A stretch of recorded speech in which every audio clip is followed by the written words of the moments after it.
What's going on, everybody? It's your pal Izzy here from Metal Edge Magazine's Another Effing Podcast. Today, we give you a very special episode. Today, we give you Charlie Benante from Anthrax, talking about his brand new solo record called Silver Linings. But before we get to that, I must tell you about something. Yes, the last couple of weeks you have seen that wrestling promo, me with the belt, behind the steel cage, brother.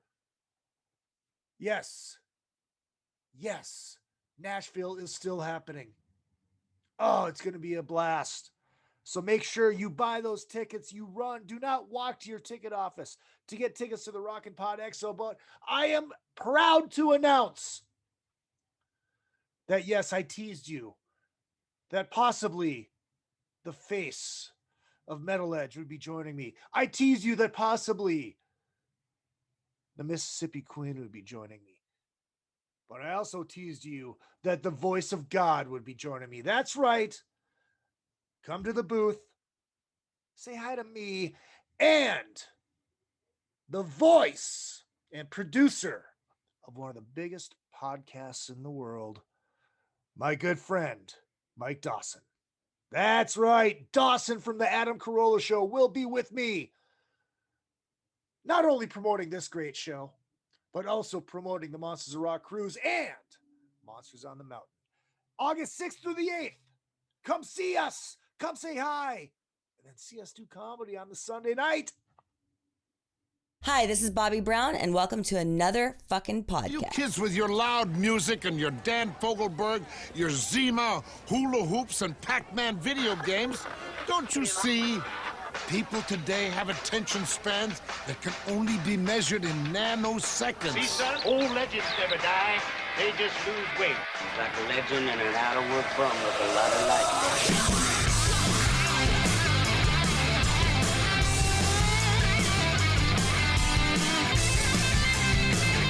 Hello, you crazy dick fucker! Body tight. Hello, Hollywood. Hello, world. Hello, my loyal minions. It is good to see you, and it's always good to be seen. I am Izzy Presley, and this is Metal Edge Magazine's Another Fucking Podcast. Very special Thursday night edition. Why Thursday night, you ask? Well, because Charlie Benante's solo record, Silver Linings, comes out at midnight. Well, actually 9 p.m. if you're on the East Coast, Hotel California time. So that's why we are doing this today. Make sure you guys hit up all the social media at Real Izzy Presley all the way across the board. Twitter, Instagram, and Facebook. Show pages, Another Effing Podcast on Facebook. Paul already has that. What the hell is wrong with you? Look on his face. I've already got that. Wait, what are we talking about? It's midnight East Coast. It comes out. So yeah. Thursday night at midnight on the East Coast, 9 o'clock if you're Hotel California time. Yeah, that's what I said. Oh, I thought you said 9 o'clock if you're East Coast. No. Okay. No. That's just no, the, I had that's it just right. the Paul. This right here is the Paul doesn't listen to Izzy face. That's what this is. Trust me, I know, ladies and gentlemen. Paul needs some more coffee. From Metal Edge Magazine, Paul Gargano, my cohort in randomness. And there you go. And welcoming back 2 weeks in a row. This time he is all alone, and there are going to be no ribeyes getting in our way. From Anthrax, Charlie Benante. Wow, yeah. Yeah. I was just thinking, when you were talking about, the record comes out, I immediately wanted to tell everybody, go to Tower, go wait outside Tower, midnight, go get it. But again, that's another time. Oh, do you remember the last time you've done that? Do you remember the last time you waited out for a record? Because I actually do. I can't remember. I remember two vividly. The Metallica Black Album was one, and the two Guns N' Roses, both Use Your Illusions. I remember distinctly going and waiting out in Milwaukee, Wisconsin, for both those records to come out. And everybody was like, which one do we buy? And I was just like, I'm just buying both of them. What the hell? I figured out later. Yeah. But that's the last time I remember. So that was what, 90, 91? Yeah, that was 91. Yeah. That was early college.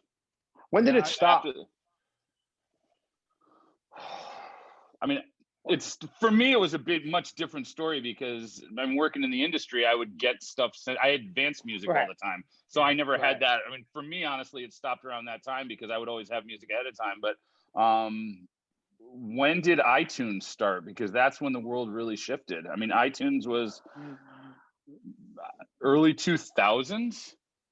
Yeah, when was the first iPod? Who's faster with the fingertips at this point? With the I could do this. I don't have my phone. Bing, bing, bing.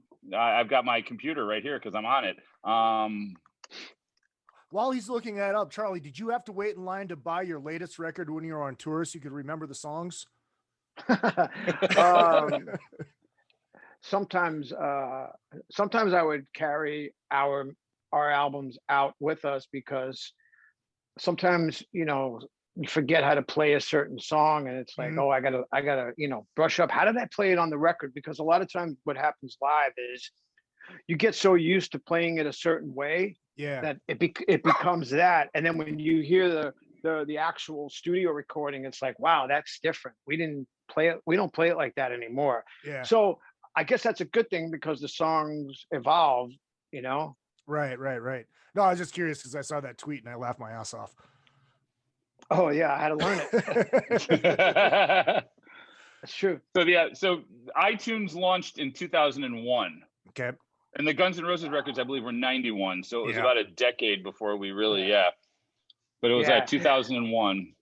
And I remember there was a holdout for a lot of bands who didn't want to sell their records as singles or different, you know what I mean? They wanted the whole album. Yeah. I think AC/DC were one who did that. But yeah, I mean, back in New York, I used to live in Westchester, and there was a tower about a mile away from my house. And so let's go. It's 11 something. Let's go to Tower, Let's go to Tower Records. Because Ticketmaster, they would have a Ticketmaster. So tickets would go on sale. So it was a lot of that stuff. And it was fun. You'd have a line of people there for one reason. You just talk to people and you just, it's a good vibe. Yeah, I remember the ticket lines where you'd all be lined up for hours. Then as soon as that door opens, that line turned into one mob and everybody tried to jump in front. The big change for me was like my junior year in college. I started assistant managing a Vibes record store in Milwaukee on our college campus. And we had a Ticketmaster machine. So I went from being the guy that had to sleep out for concert tickets all the time to make sure I was like front 8 rows for everything, to the guy that basically had unhindered access to the tickets when they came out of the machine. So I would just be like, okay, first 2 get pulled, blah, blah, blah. Oh, wait, I have a friend who wants to go. So you're that guy. I was that guy. we all wanted to know that guy. So at least I had something that made people want to be my friend. We got lucky. We got really lucky once with that because when the Kiss the reunion tickets went on sale, we were all in line at the regular place that we go. And then one of my buddies is like, I'm going to go try the hockey center because St. Cloud has a Division I hockey team. And so all those tickets were done through Ticketmaster. So he went down there, and luckily somebody's friend worked there that was opening up just for their friend. So we got third row. Nice. So we took advantage of that once. Yeah. Wow. You know what? Any little benefit you could get, you take advantage of. So that's And that's basically the whole thing, how Friends with Benefits started. That's what it was. You worked at a Ticketmaster, you're a friend with a benefit. That's a benefit. Absolutely. Love it. So what was the idea of doing a cover record? Hold on. Go ahead. I have a transition. Oh. From friends with benefits to silver linings. Ah, there you go. There you go.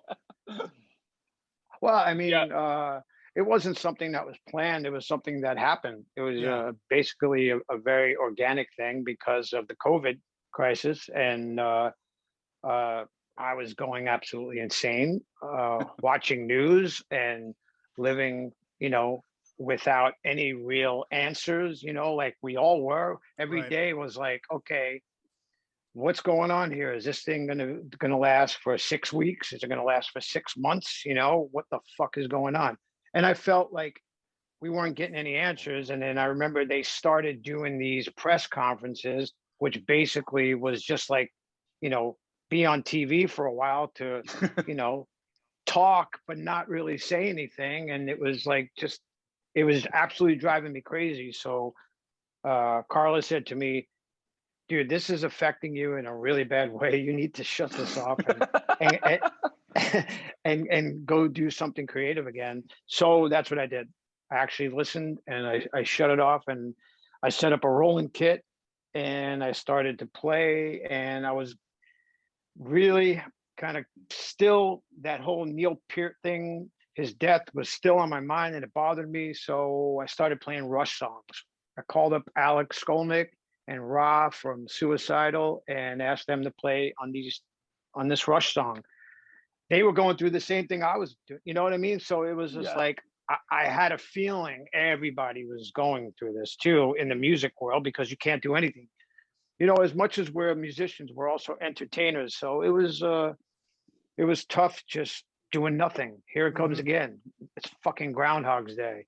Anyway, so we did this one Rush song, which was YYZ, and people loved it. And the comments and the response was great, that it snowballed into more Rush songs. Then that snowballed into some other songs that have always been in the back of my head. And that's exactly how it happened. But it was never intended to be a record. Wait, So what did I was just gonna say, so like, did the snowballing into other songs come from girls who wanted to hear stuff that wasn't Rush? Yes. That came from funny, Carla. Yeah. It came from Carla going, I'd rather have you watch politics than play Rush songs. Yeah. Yeah. So I would always sit around playing guitar, and I would always play Tom Petty songs on acoustic guitar. And one song I would always play was You're So Bad. And she's like, we should do a version of that song. And we did a version of that song. And it was funny because we would spend weekends drinking and doing vocals in the kitchen. And it became like a fucking pattern. And then that was it. We just put that out and people loved it. And again, it snowballed into something else, Living Color. I called up Corey and I'm like, Corey, would you do me a favor? And he's like, yeah, let's do it. And then the Run DMC thing, you know, I was doing a podcast and DMC was on the podcast, and afterwards exchanged numbers. And then I called him and I said, I'm thinking about doing this Run DMC medley. Would you be so, you know, I'd be in you, oh my God, please do this. And he was like, yeah, absolutely, I'll do it. So I made this arrangement of 3 or 4 Run DMC songs and did it all on the fly. Like what you see on the video is me actually like a DJ, just triggering the next section to the next section, and then gave it to Caggiano and he put guitar over it, and he was awesome, and Ra was awesome, and then DMC was awesome. And that song, that's one of my favorites on the record, that piece. When you were looking at these, like, Anthrax have been very adept at doing covers, and it's been covers that you don't necessarily expect either. I mean, like Anthrax did the Joe Jackson cover early on. It doesn't seem like anything's ever off limits with Anthrax when it comes to covers. Were you going out of your way to pick songs that meant something to you that the band wouldn't want to do, or was this stuff that was brought up to Anthrax before that you just never got around to doing? There was a cover that I wanted to do about 10 years ago, which was a Tom Petty cover called Running Down the Dream. And I don't know, nobody was really into doing it. Yeah. And I just thought it would be a great B-side for us. Like there was all double kick in it, and it was a beefed up version of it. But I don't know, it just didn't hit them. So I was like, all right, cool. You know, that's fine, you know, because we, you know, I can't twist their arms. I mean, the trust, the antisocial trust song, I think I would play that band on the bus all the time. So they knew the song, you know, so it wasn't that hard to say, hey, let's do this song, you know? So that was easy, but I don't know, just sometimes it just doesn't click. Right. Well, is it hard to get Joey to do Kiss songs since he doesn't like Kiss? He likes Kiss, but I don't think I don't think it's in his like vocal range. Yeah. You know, his style. So I think that's the first thing he thinks. Meaning he has vocal range. Well, that would explain why Parasite is a half step up. Is it a half step up? Yeah, because you guys are in standard. Yeah. So Kiss, yeah, you're absolutely right. Yeah.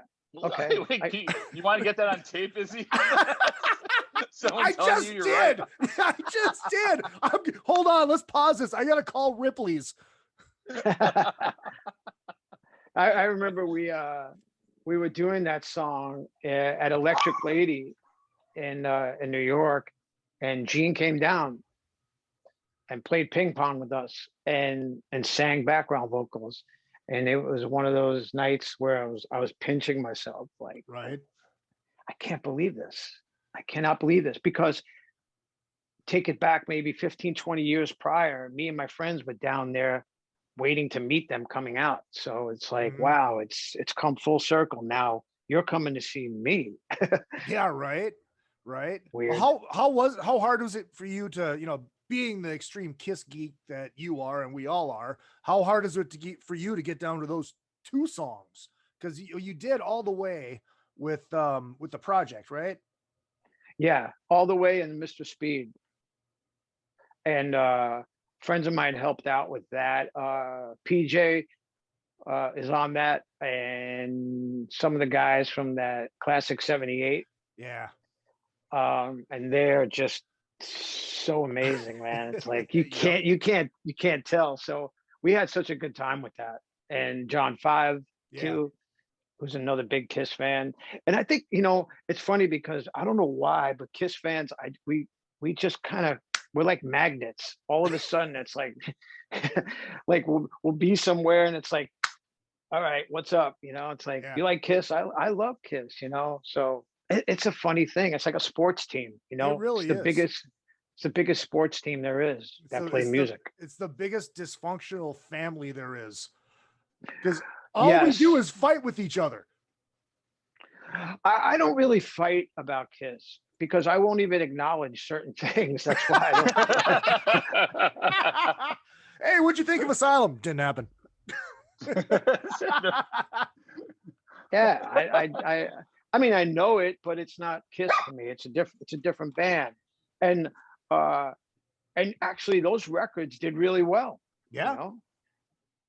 Well, Charlie is reconnecting. I thought I would take this time to remind you to check out our good friends over at Beater Amplification. That's 2E's BeaterAmplification.com. 100 watts of testicular fortitude, 3 channels. Yeah. Old school Kiss tone, old school Metallica tone, and yes, that clean ass old school Fender tone. Hit them up. BeaterAmplification.com. Our good friends over at Mackie. Yeah, Mackie, Mackie. Want to get into podcasting, home recording? Hit them up. Check out the studio bundles. Mackie.com. And while we're at it, our good friend Oz. Yes, our good friend Oz over at A&P Laser. It's aplasers.com. Graduations, Father's Day, all that great stuff is coming up. Hit them up, aplasers.com. Get something very beautiful laser engraved for that loved one of yours. And our good friend John Palumbo, John Palumbo Design. You have a band, you have a business. You need a logo, you need a website. Hit up our good buddy, John Palumbo, johnpalumbodesign.com. What were we talking about? What do we always talk about? Fucking Kiss. It always goes back to them. It always does. Goes back to Kiss. It always does. I was trying to explain this to a friend who's British and he doesn't get it. And it was like, this is this was the building block that we were all developed upon. Like it started with Kiss for all of us, because whether you were 4, had an older brother, and you were 3 or 4 or 5, however, or you were 8 or you were 12, that was the band that got you into rock, period. And it's why I think so many of us are so many, I know, one of the 3 on this call likes non-makeup. Yeah. But I think it's why so many of us are partial to the makeup, because that's the reason why we're as into music as we are. Mm. I loved everything about them back in the day, like the mystique, the horror of like the Gene Simmons, that whole persona Yeah. was so awesome to me. I mean, he spit blood, he breathed fire. Yeah. It was just awesome. You know what I mean? Larger than life.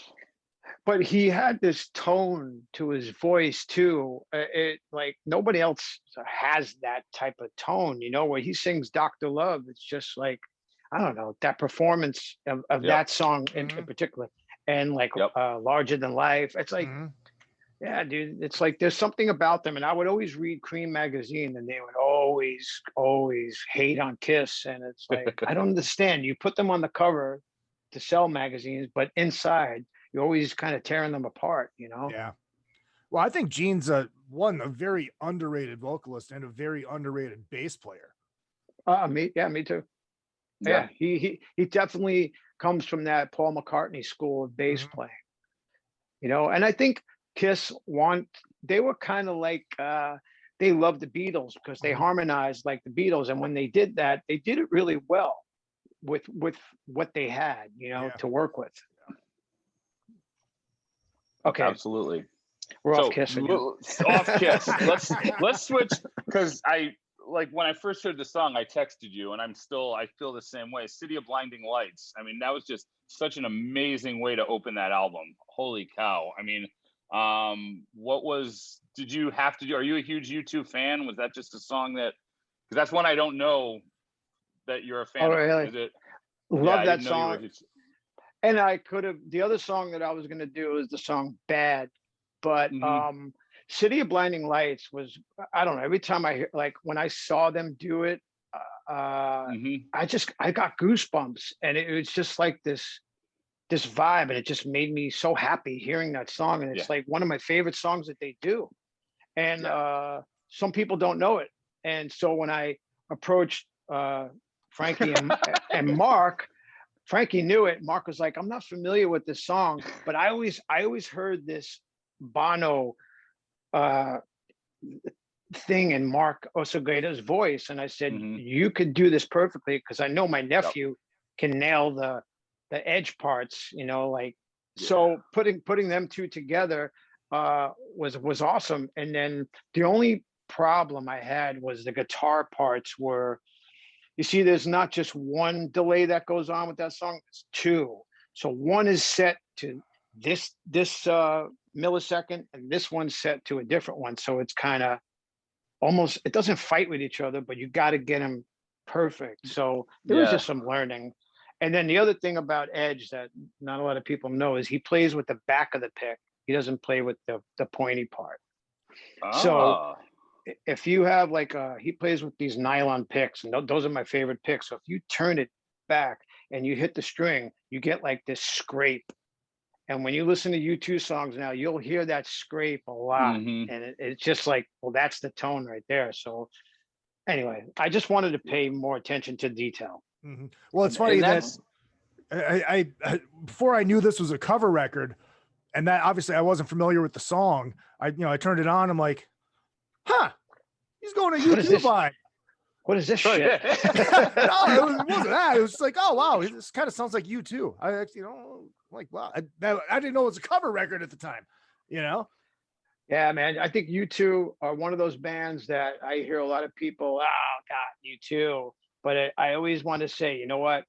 U2 were pretty much the band that invented stadium shows. Yeah. Remember that when your fucking favorite band goes and plays a stadium, well, I could pinpoint every U2 thing that they stole from them. You know, so but so what did you guys steal from them when you played Yankee Stadium? Oh, well, we stole what did we steal from U2? We stole the audience participation part. We stole, well, actually, Scott stole home base. We didn't steal. Do you remember that story? No, I don't remember. You don't know that story? No, I don't know that story. That was at the Tampa Bay, at the Tampa Stadium, right? Yep, training. Yep. And I think Scott was drunk one night with some friends and hopped the fence and stole home base, and they found out. He got caught. And I think the funny thing too was I think Howard Stern had him on with Steinbrenner. Oh, wow. And I think it got squashed because of that. Wow. No, that was I loved that story when it happened. Oh my God.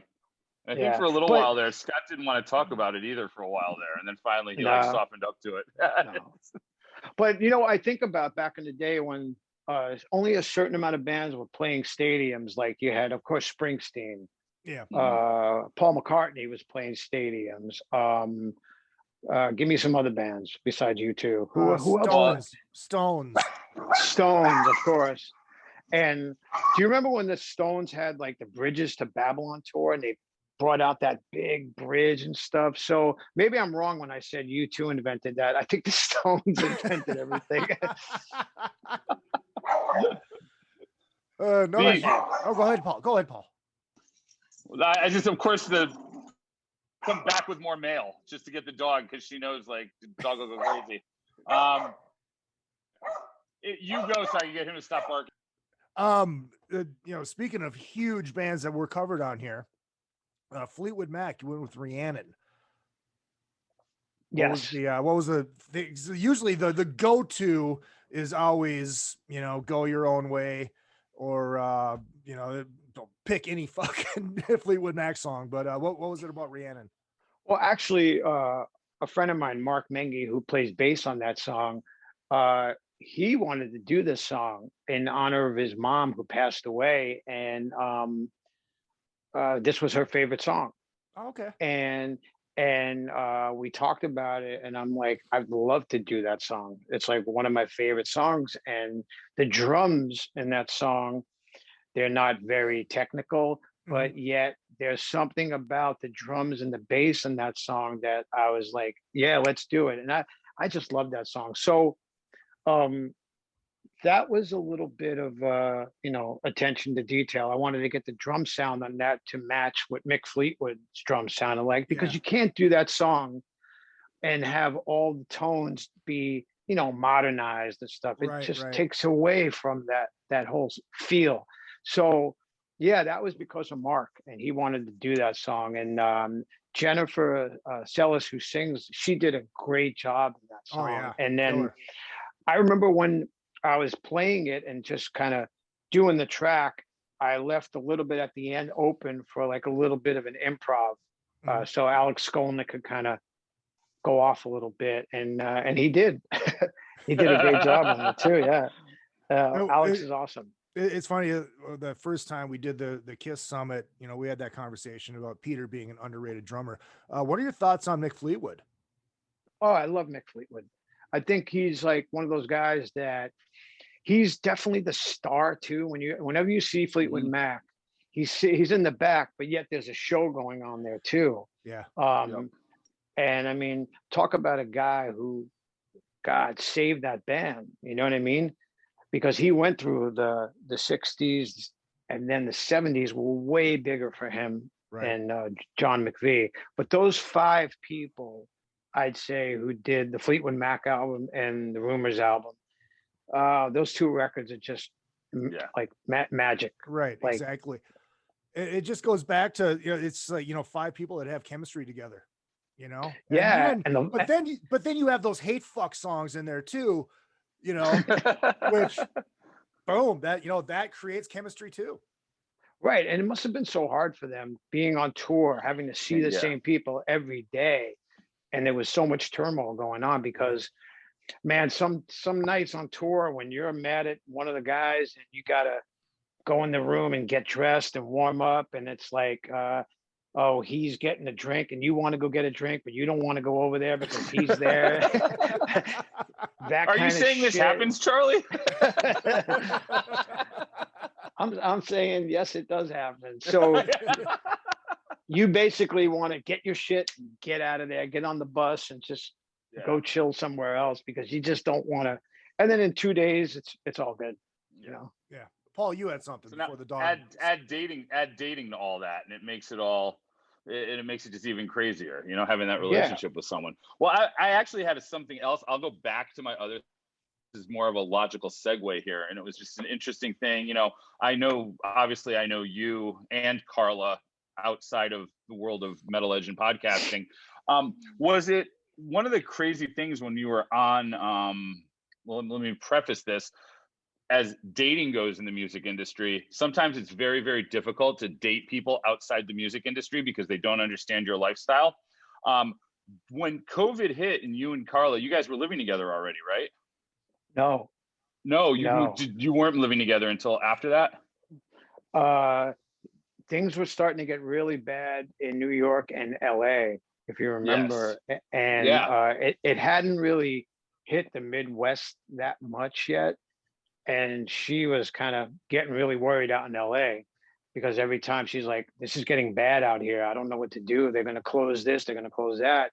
And she was moving anyway, but she wasn't ready. And then we just, you know, It accelerated. Yeah. It accelerated, and then that was it. And yeah, man, because if you remember, LA was pretty bad for a while. Oh, we were really bad for a while there. Absolutely. Yeah. I mean, it was the fear of not knowing. I mean, and then when you talk about what you were saying before about watching the news and everything, we would do that. I mean, for weeks, it would be every day you look forward to Garcetti talking about what, and then after a while, you just realize nothing's changing. You know, they gave us this flatten the curve thing that made us think if we put our lives on hold for a month and a half, everything will be normal. And when that didn't happen, it just got to the point where you had to stop paying attention.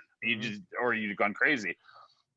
And I understand people's personalities. You know, we're all different in how we react to certain things. And of course, there's, like I always said, there's these there adults in the room, and then there's the angry children in the room. Yes. And I got so sick of hearing angry children just writing and stuff like that. And it's like, yeah, I understand. You're tired of hearing this guy talk about it here, and we don't know, you know. And it's like, look, we're gonna have to ride this out all together, or we're not. Like even right now, I see people are jumping the gun to go and put shows on, and I'm a little, I don't know. Yep. I'm a little weird about it, to be honest with you, because I don't want it to ruin the next 6 months after this. You know, right? I want to do it the right way.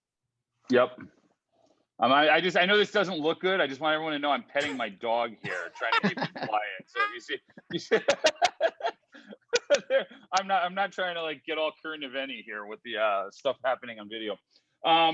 But flipping back to the Carla situation, it was really interesting because you're both artists, and all of a sudden you guys are like, not only are you living together, you start like creating art together, which had to be pretty intense in the midst of all this. Like, it was just like, you don't usually, if you were on the road with Anthrax, she was on the road with Butcher Babies, you might be like ships that pass in the night. You know what I mean?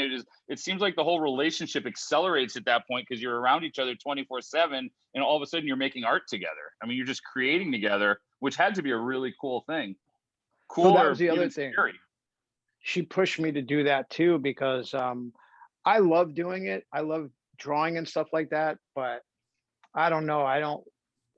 I should say I hate drawing, but I love having drawn. I love when it's finished and it's like, great. Because there would be a week I would work on music, and then the next week I would work on art. And before I knew it, I had a whole bunch of pieces and she's like, we should do a show.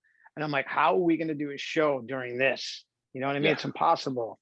So we were going to do a show in November, but that got canceled because COVID came back stronger than ever, like, you know, like a good detergent, you know. And we had to move it to March, and it was great. It was the first time I ever, did that and showed all the art, and I was like, wow, this is a new world. So, yeah, she pushed me to do that. I would have never done it. I'm starting to think that COVID is like Packer fan. It's the drunken plague. You just cannot get rid of it. And since he's in Chicago, and since he's in Chicago, it is now an artiste. If we go back to our good times, that's right. What were we going to say, Paul? Right, I'm a Packer fan, so I was just going to tell you to go fuck yourself. But other than that, yeah, Spoken like a true Vikings fan. Yeah. Yeah, because we're on the good side of the cheddar curtain. Something like that. Something like that. But back to the U2, back to the City of Blinding Lights, which is where I was before the mailman came and set my dog off into a city of blinding barks. So she said it was between that and Bad. Those were the two songs. Yeah. I feel like U2 post Unforgettable Fire, Joshua Tree, Rattle and Hum. Like I feel like once you get past Rattle and Hum, when they got into that, they started experimenting with technology a little bit, and they became more than just the stripped down Irish rock band.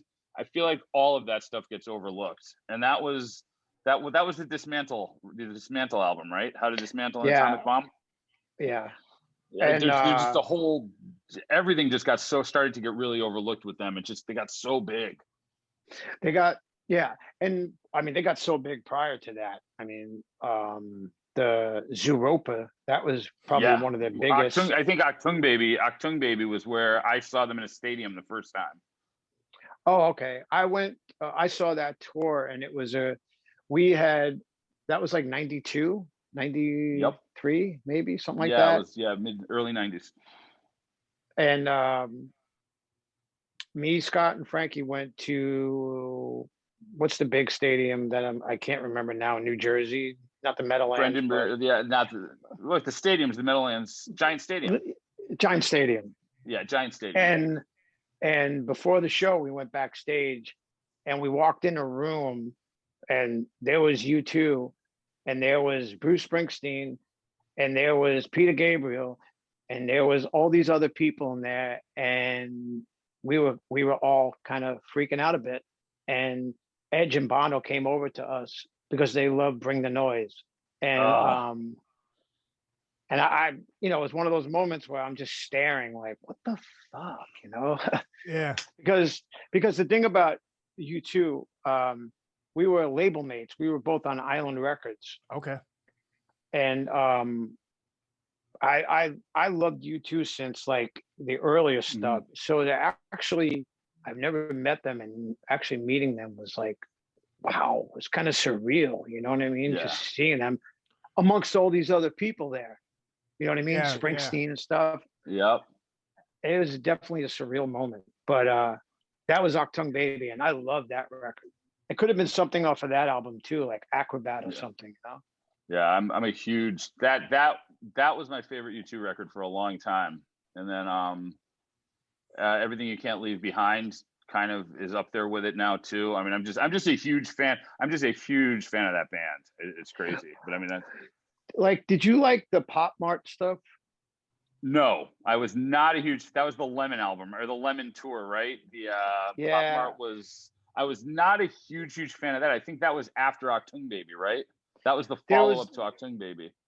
That was the follow up, and I believe there was that disco song on there. What was that called? Disco. I'm thinking. I'm saying Discotheque. Was that a Madonna song or was that? There was something. There was Is that the one where he goes, yeah, yeah, yeah, yeah? I don't know. No, that's the hello. What's that? Shit! That's actually in a song. All right, Zooropa album. I just remember that from South Park. No, as a matter of fact, the song that you're talking about, they actually did a U2 iPod, and that was the song on the commercial. Oh, wow! It was so we went way off track here. But. Yeah, we went totally off track. I'm just looking at the Zooropa album. Is that the album we were talking about? No, I was talking about the one with the song Miami on it. Okay. It's completely, I can't remember the name of the album right now. Yeah, Pop. That's the one, Pop Mart. It was the one after Zooropa. Yeah, it was after Zooropa. And at that point, yeah, I didn't love Zooropa or Pop. And I think part of it was that hangover because I loved Achtung Baby so much that after that, like Zooropa and Pop didn't do it for me. And then All That You Can't Leave Behind, I mean, that just became All That You Can't Be. That was like the soundtrack to 9/11, which I know that sounds depressing, but that album just meant so much more. in the wake of what happened after 9/11, like as a New Yorker, that album is just indelibly marked on my brain. And it's just, that band is just larger than life for me. I like those albums too. Those two back to back, How to Dismantle, and I didn't care for the one after that much. And then of course the one that everybody hates is the one that ended up in your iTunes account that you didn't ask for or something. I don't have a problem with that. I don't have an issue with that at all. I feel like everybody hates because it's the thing to do. You got to hate on everybody today. But it's like, if you could have gotten your album in everybody's iPad, you would have done it too. Come on. Right. Well, here, let's do this. Let's reel it in. We'll take a short break. And during that break, I'll explain to these two why the Kiss non-makeup albums are better than anything you two ever did. It is Metal Edge Magazine's another fucking podcast. We got Charlie Benante. We'll be back in 2 minutes and 2 seconds. Vinny Tortorich here. Hey man, if you're a fan of Izzy, you might be a fan of me too. I'm the guy that gets people to lose a lot of weight. I have something free for you guys. This is no clickbait. Just go to vinnytortorich.com and there's a big banner. It's a free PDF, how to lose weight. It's an intro guide to NSNG at vinnytortorich.com. Go check it out exclusively for anyone who listens to Izzy Presley. Thank you. RockstarLeatherworks.com is your home for badass rock and roll gear. Featuring 100% handmade leather bands, watches, cuffs, bracelets, and more, Rockstar Leatherworks has something for everybody. Whether you are going to the show or you are in it, you can find something to fit your needs. Choose from a variety of designs or create your own masterpiece. Their bands and watches are second to none. They also ship internationally. Who needs a stage to be a rock star? Check out RockstarLeatherworks.com. Hey ladies, Sass Pants Designs will take that band shirt that everyone has and make it your own in a flattering, sassy, and simple way. There are one-of-a-kind tank tops, halter tops, lace-up tees, and tube-top dresses already in stock. Check out the online store at sasspantsrocks.com and like Sass Pants Designs on Facebook, Instagram, and Twitter for special offers and custom orders. Use the code IZZY25 for 25% off of your entire order at sasspantsrocks.com. That's sasspantsrocks.com. Let Sass Pants make you the envy of the party. Rockwood Saloon Authentic Apparel takes rock and roll fashion to a new level with their tees and tanks for men and women. They also make custom shirts, jackets, vests, pants, hoodies, beanies, and more. The Rockwood Graphics Department can design anything from your logo, t-shirt design, promo posters, band swag, and printed at great prices. From tour shirts and custom stage gear to killer threads for the street to the stage, Rockwood Saloon has it all. Rockwood Saloon, authentic rock and roll apparel for stage and street. World tour tested for quality, comfort, style, and durability. Check them out at www.rockwoodsaloon.com. That's rockwoodsaloon.com. A reading from the book of Gene. Verse, hotter than hell. Chapter, going blind. Little lady, can't you see? You're so young and so much different than I. I'm 93. You're 16. Can't you see I'm going blind? Praise be to Gene. All right, it is Metal Edge Magazine's Another from Podcast. We are back with Charlie Benante talking about his brand new cover record called Silver Linings, which comes out tonight at midnight Eastern. Midnight, our pizza is better than you time, and 9 p.m. Hotel California time. I like that. Our pizza is better than you time. That's a good one. That's Eastern time zone for people that don't know the difference. I look, I don't know what New Yorkers are snobbier about, pizza or bagels. Ooh.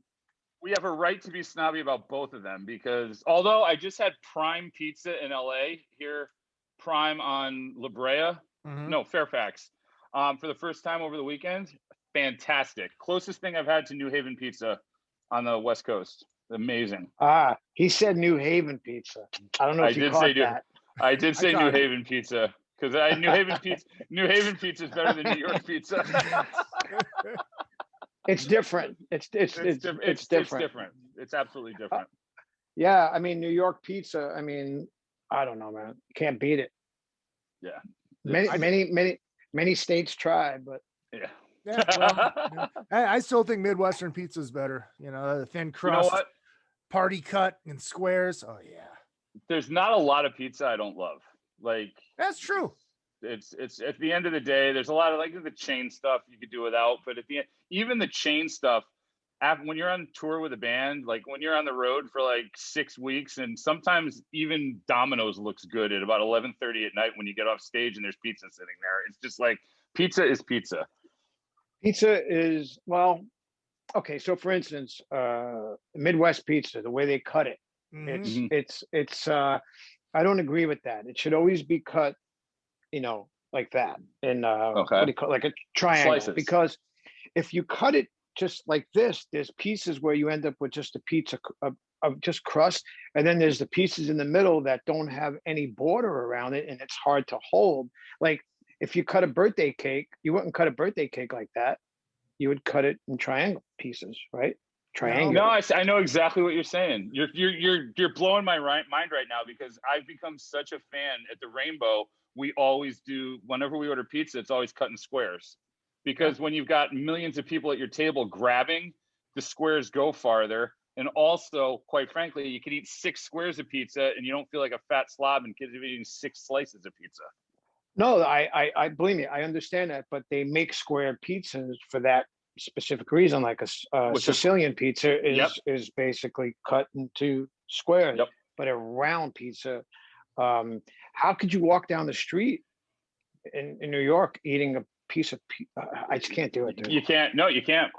You can't. And that's part of what's great about New York, and what pizza with New York, to me, what makes it so synonymous is that you could grab a slice and walk down the street. And that's like, I literally, every time I'm in New York now, I make it a point to grab a slice while I'm walking, because it's something you can do there that you just don't do in LA. Yeah. And then if you watch the beginning of Saturday Night Fever, he puts 2 on top of each other and folds it up and then walks. And that's how you do it. See, but that's why they call it the tavern/party cut. You can sit down, you fucking just go square after square after square after square. It's right. It's so right. I'm with you, dude. But all right. So Paul, what did you had something you wanted to get into? Yes. So one of the things that I wanted to get into a little bit as I do my managerial duty and send one more, boom, done. Okay. One of the things that when we started talking before about the whole, being able to make a record with Carlo, which I think is amazing, did you guys have like a whole bunch? Because obviously you're living together, you're getting immersed in what everybody like loves musically. Were there a lot of songs that got left off that you could have done that you didn't do? Or did like my favorite, the Massive Attack song? Oh my God, Teardrop to me is City of Blinding Light and Teardrop. The two of those are just phenomenal. And I'm like, that seems like you and Carlo would have gone through 20 songs to get to that perfect song, or did it just happen that way? No, I always wanted to do that song. There were 3 songs actually that she was going to sing, and that Teardrop song, she didn't want to do it because it was out of her, comfort zone. And I really pushed her to do it. And the other song we had, but we never finished, was Tattooed Love Boys. And just that didn't happen. That's another one of those songs that I've loved, and that's a Pretender song. But that may revisit somewhere. But I don't see myself not doing these anymore. Even if I'm on the road, it may be harder, but it also may be easier to be on tour with other bands and grab somebody and say, "Hey man, could you record this for me? Are you eating right now? All right, let's go." Was COVID and I'm not going to say was COVID a good thing, but I'm going to be honest, like COVID professionally for me, I came out of COVID stronger than I was going into it, more diversified and everything. For you as an artist, did COVID kind of open your mind up to different ways of doing things? Because if we weren't all on lockdown, you wouldn't have been in a situation where you would have thought you could just grab 4 random people and do a song like that. I mean, that wasn't even on our radar. Because I had a feeling that everyone was kind of available too. Yeah. What are you doing today? Nothing, just watching something, getting angry, getting angry at the TV, sending mean tweets, I thought that, Well, that's how the title came about, Silver Linings. I would always say, this is a pretty dark time for everybody, but I'm finding silver linings. And I would read other people's posts and just complaining about this and like, oh my God, I want my kids back in school. And I would always say, man, take this time to enjoy your kids. You're getting this thing that will probably never happen again. So I don't know, man. I just like you said, it was a good thing. And I turned something that was a negative into a positive, you know? Yeah.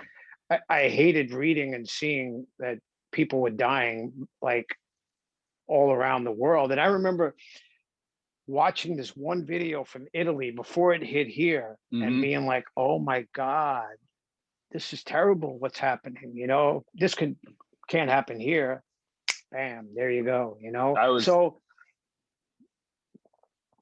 checking in with the Lacuna Coil camp when it was really bad in Italy. And it was so like Andrea was just like, trust me, do not get to where we got.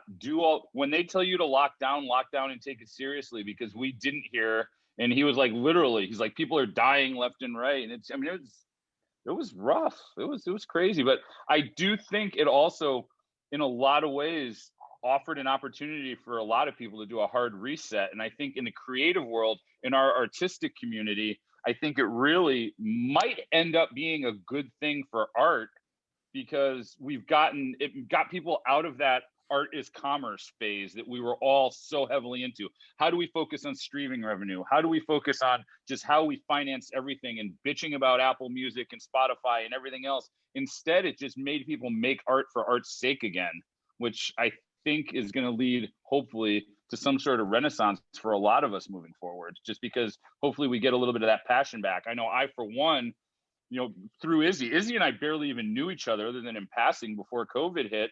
And then he got so desperate for guests that he started asking me to guest on. And it was so crazy because you just get, it made me get excited again about stuff. I wrote a book with Perry Farrell. I would have never had time to write a book if we didn't have COVID. It was right. And exactly a lot of us, it was crazy. And then I realized, you know what? I can make time to manage bands and do Metal Edge again, because I can make time. You know what? We'll get through it. And that's kind of where I think I saw a lot of people artistically get to that point. Well, early on, when I first started doing them, I was getting emails and texts from other bands and musicians like, how are you doing this? And I didn't want to give away the secret, but I was like, well, eventually I was like, well, here's the way I'm doing it. Some of them were done on the fly, but some of them were pre-recorded, Yep. And then we just shot a video. And then I remember thinking to myself too, man, how much money did Anthrax spend on these videos? And I'm like, right. And now we have the technology that you could shoot a whole thing on your iPhone and it looks awesome. And that's the other thing I got to blow up is my friend Andy Lagas. He mixed most of these things for me. And my friend Dima, who did pretty much a lot of the video editing, and they were having fun with it too, So, yeah. And that's the thing too that I learned about it. I learned how to approach things in this way now. I don't just approach things this way. Now I could come in from this angle and from that angle. What I mean by that was I taught myself how to play piano, so I can apply that to future, recordings or whatever. I totally think differently behind a piano than I do playing a guitar. The way notes are structured, it's just different. And so yeah, it opened me up to a different world, and I was happy that it happened. And like Paul said, we learn different things, not only about ourselves, but like, okay, I never knew our fans liked songs from Mother Love Bone. Yeah. Like the response was like, oh my God, this is such a great moment right here, because that was the other thing. Me and Marco Segredo, we bonded over Mother Love Bone many, many years ago. We both liked the same thing. So when they were on tour with us, man, we'd have those late night bus jams, just listening to songs that we loved. And this was one of the songs, so I knew got to do it. You know, I think the other thing COVID did is the world's gotten so niche that we've just gotten into, all right, Anthrax, you're a thrash metal band. That's what you are, period. You're thrash. That's what, and everybody has their niche that they have to fit into because we've gotten all micro. And with COVID, I think it kind of brought us all into that bigger picture experience again, where, you know, it was more than just being a thrash band. Now all of a sudden we're humanity against this unknown disease. And as cheesy and as crazy as it sounds, it kind of opened all of us back up to, it's okay to like different things. You know, it's okay to admit that I like 80s pop music and I'm not just a metal guy. And it's just like, I think this hopefully growth came out of it also. well, exactly. And like, what does it matter if some of your, you know, heroes or certain things that you liked back in the day resurface? Are you going to be penalized for that? No, it's either you like it or you don't. I mean, I would get a couple of comments like, would you please stop with these covers and play something original? And it was just like, no.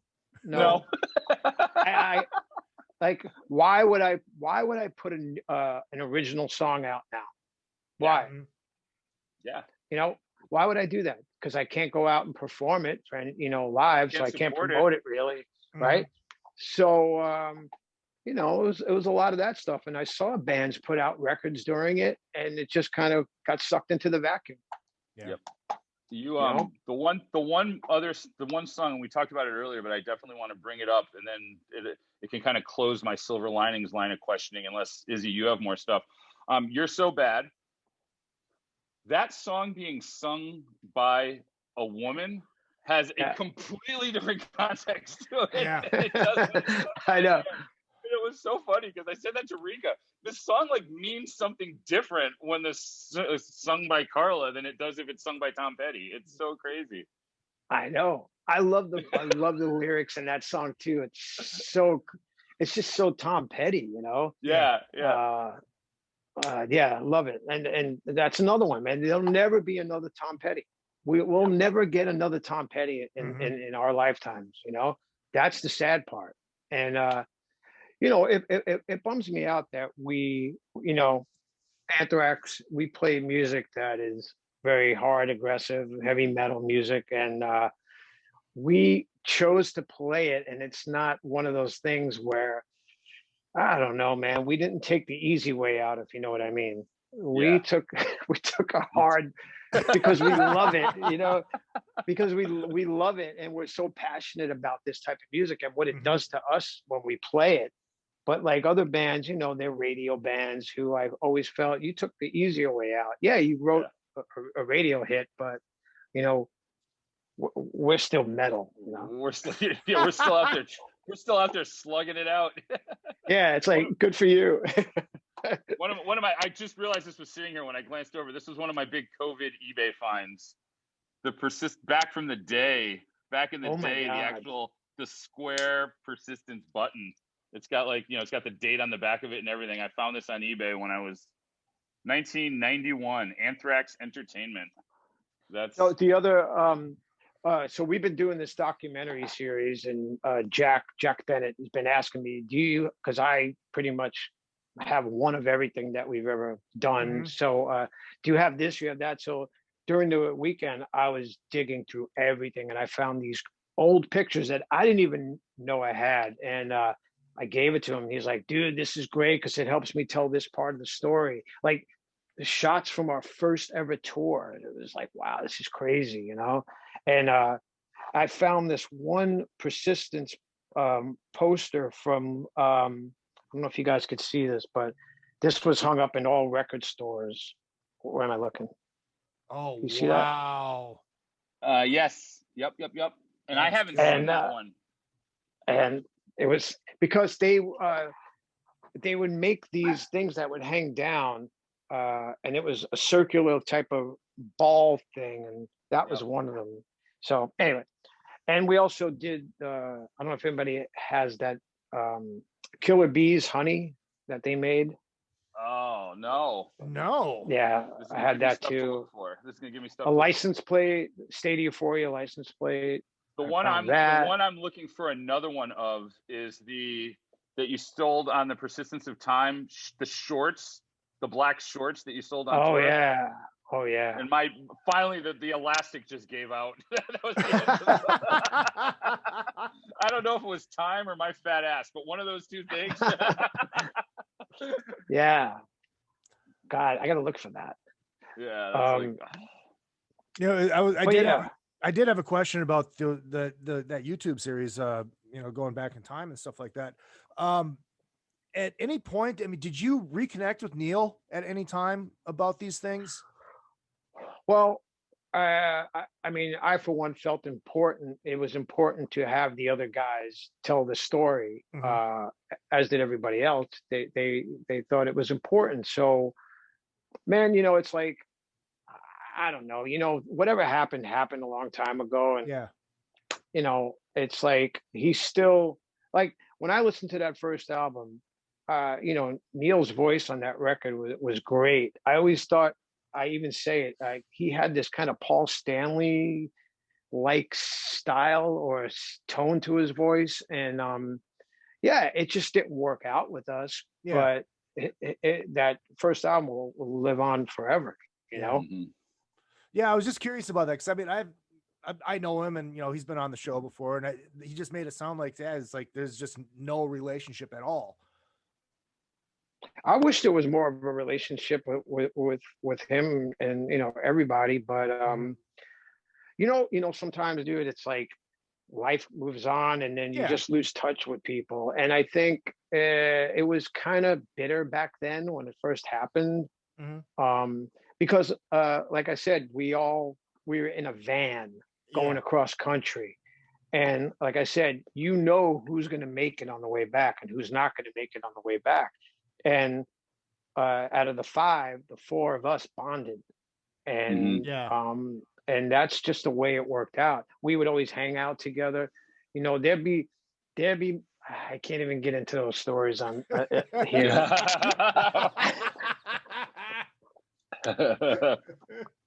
But there's a reason for everything. That might be actually a good reality show. Put a band, like an older band, not like some young band of 20-year-olds. Put a band that's made it and established in a van and put them on tour. That would be I'd say, you know, it's funny you should say that. That would be a really good. I don't know if any band could actually deal with that nowadays. You know, right? I don't know. I don't know if a young band. I mean, I know there's many young bands out there.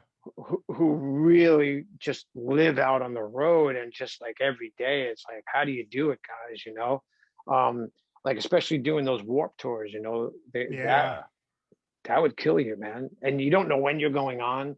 You know, they post the schedule, and it's like, oh shit, we're opening.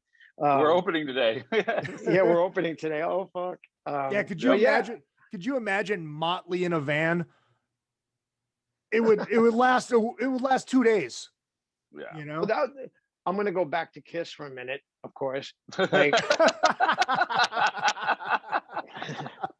well, I would always say this: those guys they couldn't not show up, right? They had to be Kiss every night, even if it's like, oh, dude, I'm not feeling this tonight. I don't care. Yeah. Put your makeup on. You know, this is what it, and that was dedication. I wonder if that made it easier though, because no matter how shitty a day you're having, all right, you know what? I got to get on stage. At least when you put that makeup on, you become a different person. And it's kind of like that transformation of, now when I walk on stage, I'm the demon, or I'm Star Child, or I'm Space Guy. Like you get on stage and you're different, and you're acting a role out, as opposed to Tom Petty, who is, if he's having a shitty day, he's got to go on stage and have a shitty day as Tom Petty. Yeah, does that make sense? I mean, that's true too. I kind of get that, but they still had to deal with the look. Yeah. Oh yeah.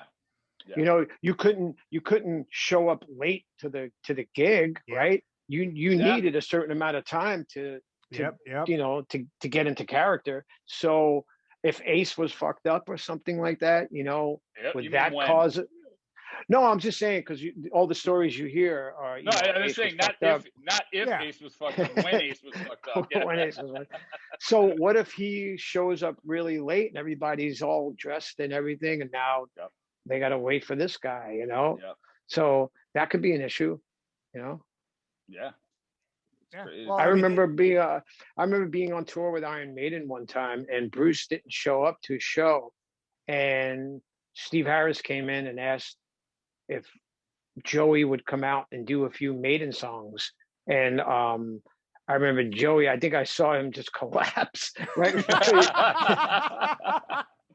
He's like, I don't know, I can't do it, you know, because he likes Maiden, but he didn't really know the words and everything. So so Steve leaves the room, and then Joey looks at us, and we're like, dude, this is the greatest thing. Yeah, you got to do it, you know?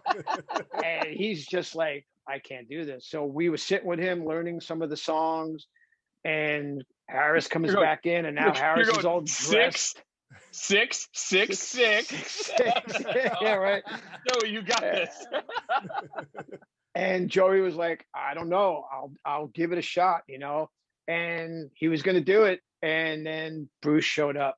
Like we're talking seconds. Wow. And it was intense. And that was somewhere, I forget where it was. Was it Salt Lake City maybe? It was somewhere in time. It was. Oh man. Well, that's like that. That's like that story of Bunny Carlos when they were recording Alive 2 in LA, that because Cheap Trick was opening, that Peter was all fucked up, and they actually had Bunny. This is the story that I heard from Bunny in an article that Bunny was getting interviewed for, and he said that they literally had him in Peter's outfit ready to go. Yep. What you I heard talking that story also. I also heard that story. I heard that story. Wow. I wonder how that would have changed the landscape of the band once that happens. You know, like, right. That's I'm just visualizing that. Right. I didn't know cats could wear a tie. And smoke. The cigarette. Why's Peter smoking on stage? That's odd. Yeah, exactly. That's odd. Peter started smoking. Wow. God, I hate hearing stories like that, but I love hearing stories like that too. Exactly. Right. Exactly. Well, it's also today something like that would be news immediately because with the internet, but it was like back then it's so crazy because like those stories, they didn't just spread. You were able to keep something like that under wraps back in the day. Yeah. Oh yeah. Yeah. Like I know today it was, you know, you just can't hold shit back because there's so many assholes out there that just want to do that too. They just want to be that person to have their 2.5 minutes of fame and take you down. That's it. It's like it's exactly what it is, man. It's wrong. So one of the things that's looking at where we are today, every bands are celebrating anniversaries. Does that kind of take like, is that something you like look forward to with dread, or you look forward to like, oh, this is a cool thing? Because now all of a sudden it's like, do you have an obligation to go out and do an anniversary tour for every album when it's time to? Does it make it easier because you don't have to worry about paying attention to that album when you're putting set lists together? I mean, Anthrax has a 40-year career at this point. Mm-hmm. I know. I don't even know where the time went, to be honest with you, because I'm still living in like that time in a sense, you know. But it's when it's brought to my attention, or when my birthday comes and I see it plastered everywhere, and it's like, I know. You know, but we're gearing up to do something special for that. This documentary series is a big part of it too. Oh, cool. And then it's going to be one long documentary, and this fucking thing could be like 4 hours long, you know. And we're going to do something else, which they haven't announced yet, and of course, this is where I'm not supposed to talk about it. This is where we go, X-Day. You did remind me, though, I'm supposed to tape an Anthrax video, so I got to write myself a note right now to do that. I have to, or I will be persona non grata with your manager. Paul, did you tape that video yet? No, I did not. Okay. Note dude. to self. But yeah, so it's exciting, but it's also wow, it's a slap in the face of a reality of where we all are. You know, back in the day, we released 5 records from '84 to '90, and here it is. We haven't released a record since 2016. Wow. Wow. 5 Yeah. Why? Yeah. Why? Because we don't have to, or like why? Why don't we? How come it's not that cycle anymore? And the argument can be made that you're bigger now than you've ever been before. I mean, really, I mean, as a band, you're not selling as many records, but out there, the Big Four tour, you did the Big Four, and then you did the Slayer tour. I mean, it's Anthrax is in the news, and you're considered part of the pantheon at this point. So why? Yeah, I mean, why? Because there hasn't been many to follow. I don't know. I don't. It's a scary thing because we always have this conversation. Where are the future big headlining bands? Yep. Where are they coming from? I'm like, I have no idea. Yeah, I don't know. It was funny. We had this. There was a text. One of the texts we're in. I'm not sure which one it was that very thing where it was like, what band's going to be next? And I was talking about, it's really hard for me with a lot, and I have this conversation a lot with people. It's hard for me to really get behind a lot of young bands because I'm like, last 2 or 3 years, and then let me get excited about you, because it's just the development cycle isn't what it used to be. It used to be by the time you got discovered and put music out, you were already so good that you got discovered and put music out. Now there's no sense of discovery. Any band that doesn't know how to play their instruments can put a record out and may spend a lot of money and get some play at radio and get a bunch of marketing attention. But then a year later, they're breaking up because they didn't put the time in like other bands did. So it's like really interesting to me. I find myself getting into the older bands more now because I'm rediscovering things I didn't know before. I'm rediscovering Doobie Brothers records that like just never even impacted me before, or rediscovering Tom Petty, like deep Tom Petty, instead of just Free Fallin'. Right. That's kind of what's exciting me more now, which is crazy because then people ask me about new music, and it's hard with it's really hard for me with new music because I'm like, damn, new music. Somebody asked me what's my favorite new artist? What's your new thing? And I said Linda Ronstadt, and he started laughing at me. But I'm like, I got into such a Linda Ronstadt deep dive where I was just like, I became obsessed with that era of California music, that California country. I kind of know what you're talking about. There was a Linda Ronstadt documentary a couple of months back, and it was awesome. And basically, because of Linda Ronstadt, we have the Eagles. That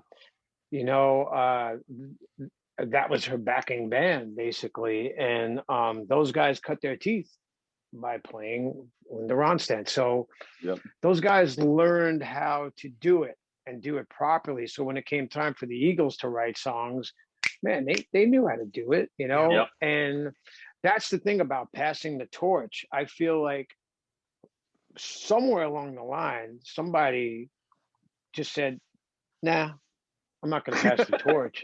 And then like all these bands just like sound like the other band from that, and there's no sound anymore. Everything sounds the same. They're either tuning down and then somebody's screaming, and at the end of when the song ends, it's like, okay. And I don't know. I didn't hear a song. You know? Do you think man, I don't know. Do you think it's a product of technology? No, I just think it's a lack of creativity.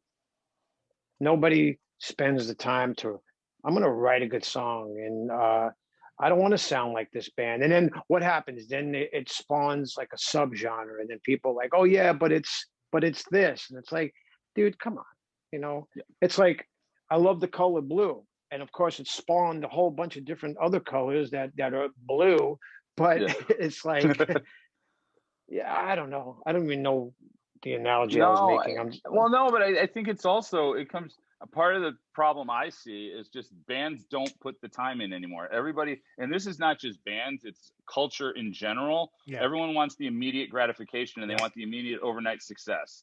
I graduated from college, so I should have a job that pays me $70,000, and I'm not going to take a $35,000 a year job because I'm better than that. Well, kind of, you're not better than that. You need to start somewhere, and bands need to start somewhere. Where do they need to start? Playing at the Whiskey at 6:30 at night on a Tuesday, making people come out and like doing that work. And that's what Van Halen did, and that's what Kiss did, and that's what Anthrax did, and that's what we did. Yeah. And now everybody wants to go, well, no, I want to headline the Whiskey. Well, I don't understand. My dad could buy the whiskey, rent the Whiskey, so why should I have to open for somebody? And that's kind of where we're at right now. Nobody wants to put the time in to do things the right way. They don't want to start playing upstairs at the Rainbow before you go to the Whiskey. You know what I mean? It's all about. And the other thing is, with social media, I feel like everybody is a star because they have a following, whether it's grandma or whether it's like 1,000 fans, whether it's 10,000 fans, they have it. So they feel like, oh, today I gotta make a post because I need more people to get behind me. Right. And it is important, I mean, YouTube is another big thing. You could put your song up on YouTube and all of a sudden you have all these people watching it, liking it, and boom, you have a career. Yeah. Yep. Yeah. Does that make you feel? Does it make you feel better about 40 years of Anthrax, or does it make you feel like, you know what I mean? Well, because we I mean, a lot of bands will tell you, it wasn't easy in the beginning. You still had to tour in a van. You still had to move up to a Winnebago, and then you move up to a fucking piece of shit bus, and then move up to a better bus, and then so it was always goals. Yeah. Then you move up to Iron Maiden's Airplane. Then and then you're traveling in an airplane, but that's what I'm saying. You appreciate things when they come like that. It's not just all of a sudden, boom. American Idol loves me. Yeah. Exactly. And it's a tough, man, because we all have to deal with a new business model, and it's not the old model; it's the new model, and that's just the way it is now. It's just the way it is. We adapt or get out. I mean, that's basically how I look at it. We just need to adapt, and it's the new boss, same as the old boss, right? That's right. Yeah. That's right. That's one of my favorite Anthrax stories. I'm remembering all these Anthrax stories now, and one of them was standing on the side of the stage with you. We were watching The Who, and it was not one of the greatest Who shows ever. And you were like, "Do you want to go hear the new Anthrax stuff?" And I'm like, "Yes." I can tell you exactly where that was. That was Jones Beach. Jones Beach. Yep.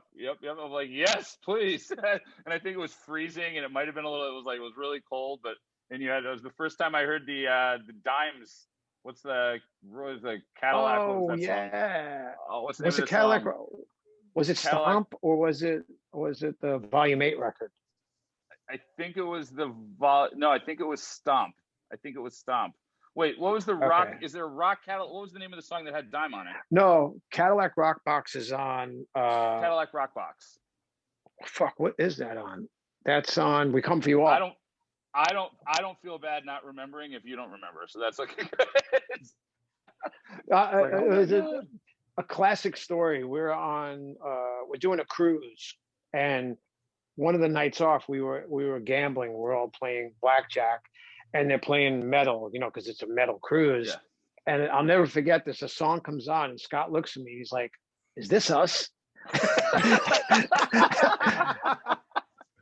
And I'm like, "Oh yeah, it is." It was off a Stomp. It was a song called Grunt and Click, or one of those songs. I don't remember.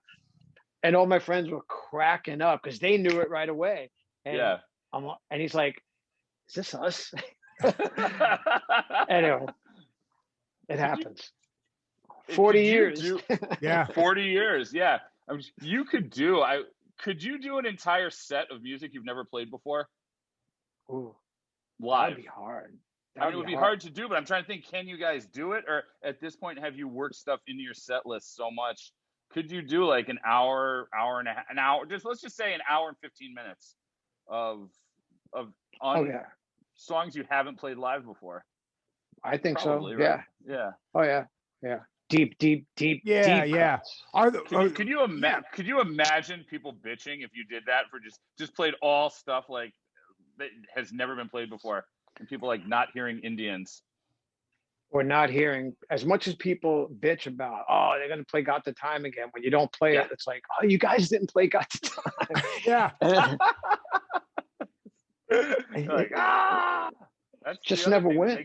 Yeah. Are there those deep cuts that you wish you guys could play? Oh yeah. There's a couple of songs I keep always trying to throw out a bit. There's a couple of songs off of Persistence that I think we are going to try and tackle. Nice. And there's this one song on State of Euphoria called Schism, which was always like this crazy song. And I want to try and revisit some of that.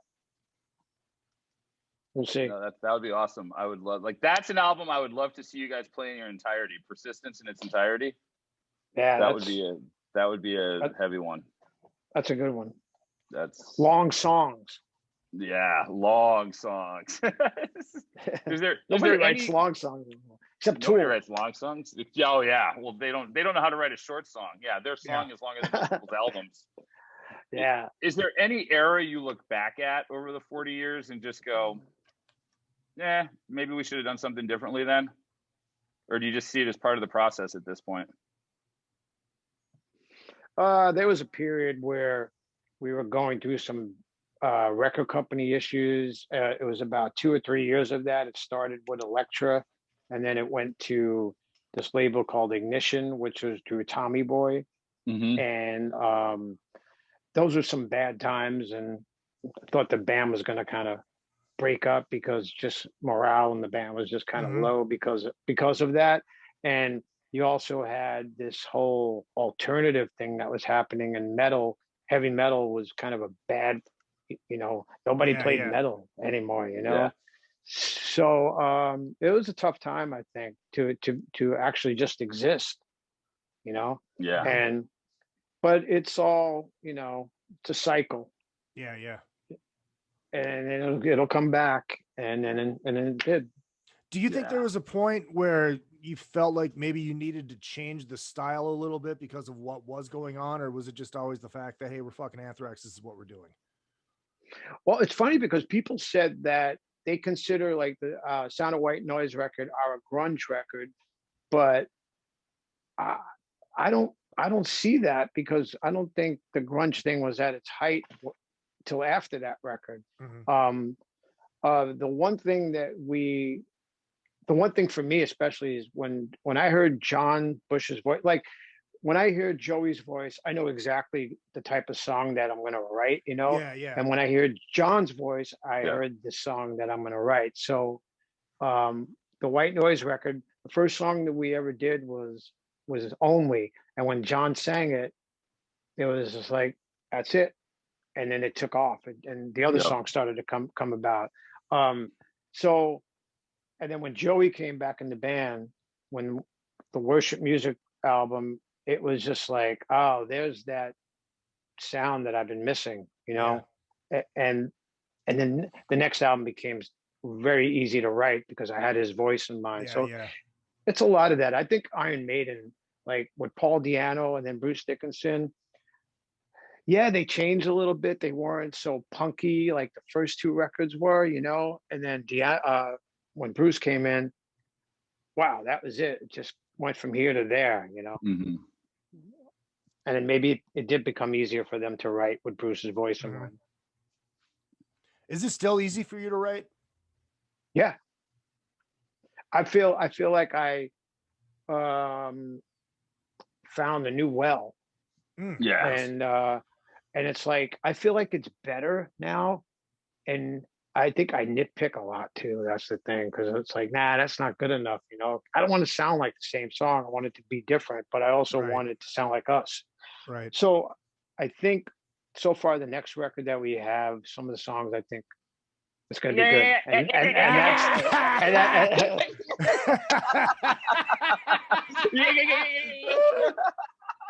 It wasn't me. some of the songs ... That's All I'm picturing right now is Kiss Exposed. Edit her out, Paul. Edit her out. Edit her out.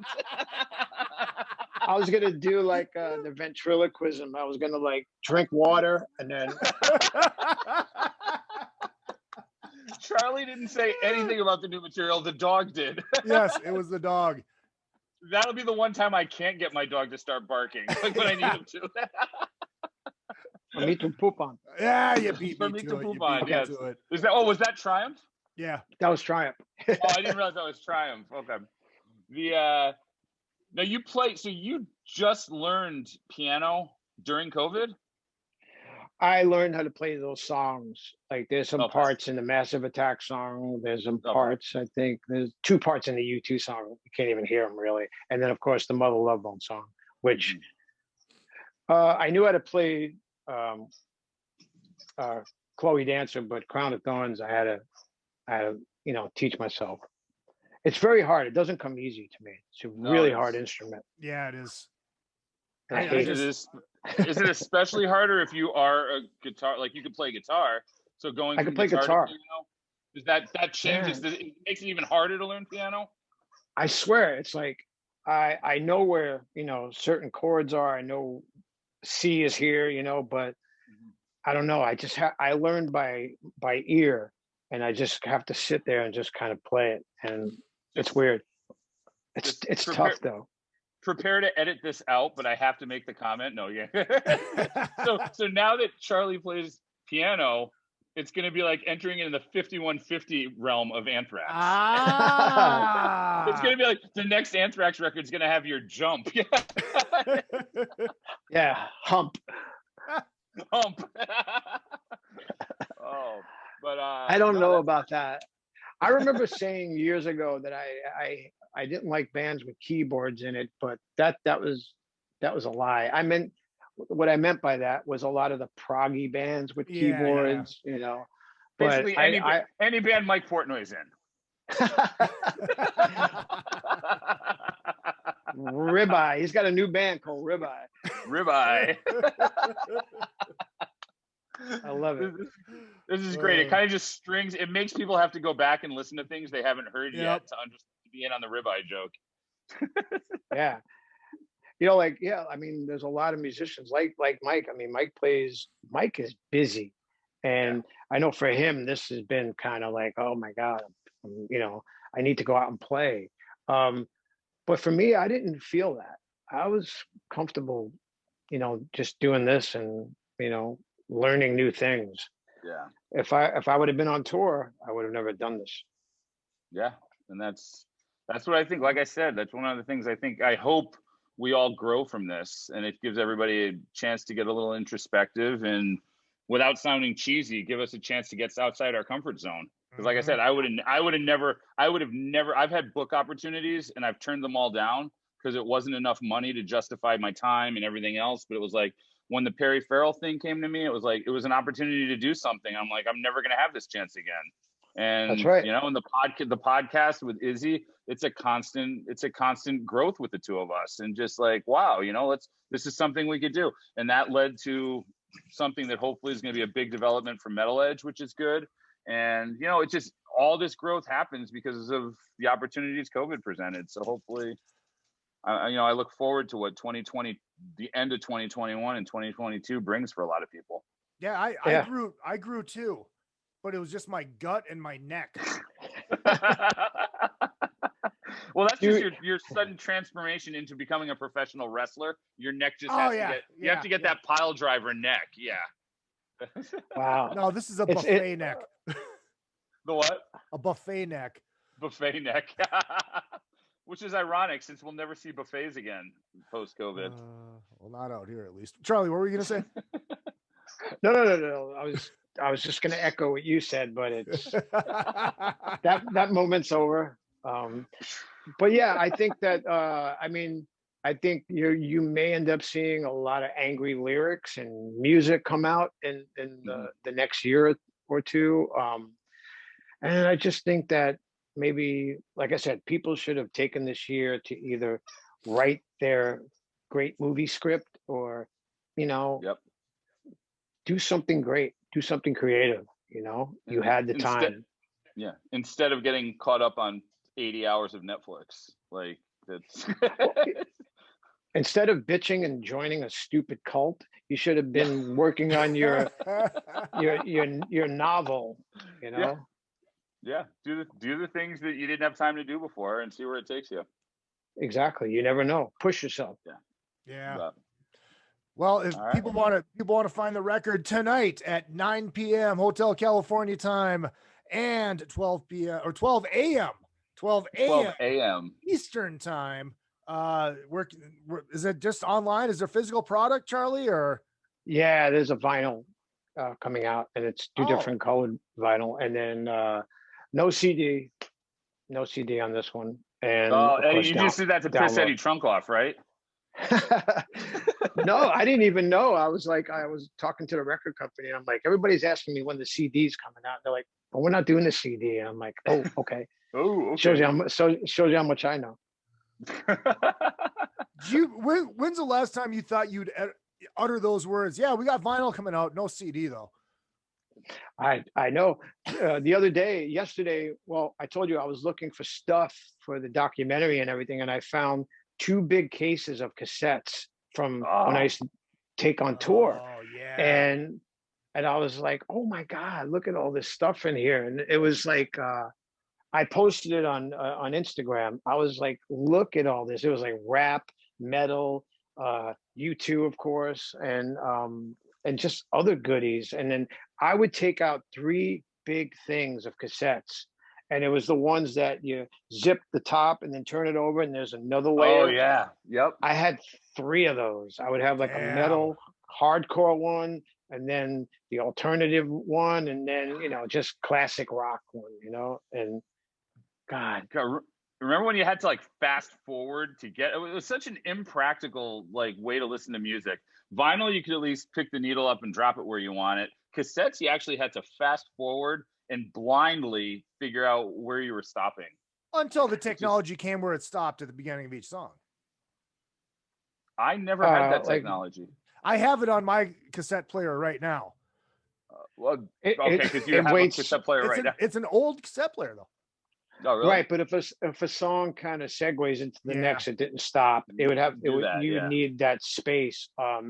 But the worst thing is when a fucking bus machine would eat up my cassettes. Oh my God, that hated it. Yeah, hated it. Well, it's so ironic we're talking about cassettes because I actually just a couple days ago I put a record from my phone onto a cassette. Because it's easier for me to learn, because I have to learn this record, and it's easier for me to do it with a cassette. What is it? Wow. It's my buddy Mike Dawson from the Adam Carolla Show. Oh, okay. Yeah. Do I know him? I don't think so.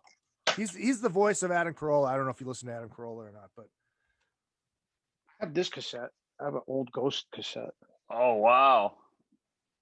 Is that a new Ghost cassette? Yeah, but it's old. It's like, but it's old. Yeah, but it's old. Like people ask, you like any of the newer bands? And I'm like, Ghost. It's like, well, they've been out for a while now. Yeah. So there you go. All right. Cool. Ghost, though, I will say, thanks to Ghost, it has like reignited my fandom of Blue Oyster Cult. I don't mean that in a mean way. It just, sometimes bands they fall out of your conscience, and I would listen to Ghost and it would make me want to go back and listen to Blue Oyster Cult again. And that's like I really have. I found that on their first album, the first Ghost record, had a little bit of that Blue Oyster Cult sound. And then they changed. Yeah. Polished it a little more, but I love that first album. Yeah. Very good. All right. Well. Well, thank you guys. I really appreciate it. Before we get in trouble and start talking about things we shouldn't talk about, Yeah, I'm gonna go wait online at Tower now. Yeah. You're gonna go wait in line. I'm gonna go get in line. I want to be the first in line, so I can say I'm the first person to have silver linings. Yeah. And just bring a portable grill with you and make some ribeyes while you're at it. So. Yeah. Charlie Benante. Cheers. Well, like I was saying,